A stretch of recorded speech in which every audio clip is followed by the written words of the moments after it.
চাকরি বাকরি কিছুই না, তুই আমাকে এতক্ষণ ধরে বোকা বানালি।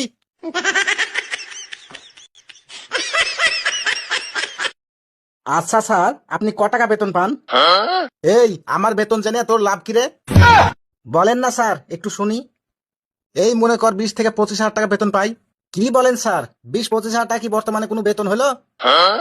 সেটা তো আমিও জানি রে, কিন্তু কিছু তো করার নাই।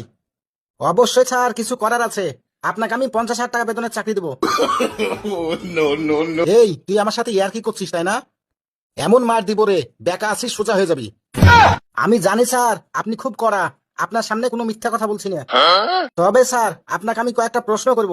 যদি ঠিকঠাক উত্তর দিতে পারেন তাহলে আপনার চাকরিটা হবে।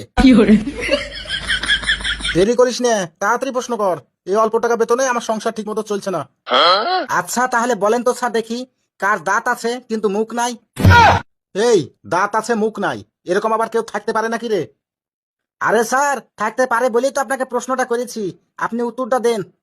দাঁত আছে মুখ নাই, দাঁত আছে মুখ নাই। শুন সকেট, তোর এই প্রশ্নের উত্তর আমি খুঁজে পাচ্ছি না। আচ্ছা তুই বলে দে, কার দাঁত আছে কিন্তু মুখ নাই? আরে স্যার, চিরুনি চিরুনি। চিরুনির দাঁত আছে কিন্তু মুখ নাই।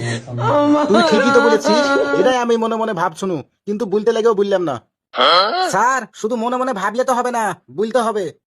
আচ্ছা এবার বলেন তো, কে জন্ম থেকে মৃত্যু পর্যন্ত বুড়া অবস্থাতেই থাকে? জন্ম থেকে বুড়া, জন্ম থেকে বুড়া, এটা হচ্ছে দাদা। স্যার, দাদা কখনো জন্ম থেকে বুড়া হয় না, 50-60 বছর পার হলে তবেই বুড়া হয়। ঠিকই তো বলেছিস। আচ্ছা তুই বলতো দেখি, কে জন্ম থেকে মৃত্যু পর্যন্ত বুড়া থাকে? আরে স্যার, হাত পায়ের বুড়ি আঙ্গুল। সকেট রে, এটাও আমি ভেবেছিলাম, কিন্তু বলতে যেও বললাম না। স্যার, ওই ভাবলে হবে না তো, সরাসরি বলতে হবে। আচ্ছা এবার বলেন তো, কোন জিনিস আগুনেও পুড়ে না আবার পানিতেও ডুবে না? সকেট, কি আজগবি প্রশ্ন করছিস, এরকম কোন জিনিস আছে নাকি? আরে স্যার, আছে বলি তো আপনাকে আমি প্রশ্ন করেছি। আচ্ছা তাহলে তুই বল, কোন জিনিস আগুনেও পুড়ে না আবার পানিতেও ডুবে না? আরে স্যার, বরফ। আগুনেও পুড়ে না আবার পানিতেও ডুবে না, ভাসে থাকে। সকেট, এটা আমি জানতাম রে। বলেন কি? শুনেন স্যার, শুধু জানলে হবে না তো, বলতে হবে। আচ্ছা তুই তাহলে আরেকটা প্রশ্ন ধর, এবার অবশ্যই পারবো। শুনেন স্যার, এটাই কিন্তু লাস্ট প্রশ্ন, মনে রাখেন। আচ্ছা ঠিক আছে, ধর। আমার নানা 10 বছর আগে একটা গাছ লাগিয়েছিল, আজ পর্যন্ত কোনো পেয়ারা ধরেনি, কারণটা কি বলেন তো? কারণ আবার কি হবে রে, নিশ্চয়ই গাছের কোনো সমস্যা আছে, রোগ বালাই আছে। গাছের কোনো সমস্যা নাই, গাছ একদম ঠিক আছে। আজ 10 বছর হলো গাছ লাগিয়েছে, আজ পর্যন্ত কোনো পেয়ারাই ধরেনি।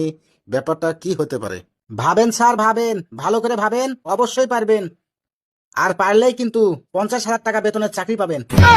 ভাবছি তো রে, কিন্তু আমার মাথাতেই তো আসছে না। আচ্ছা সকেট,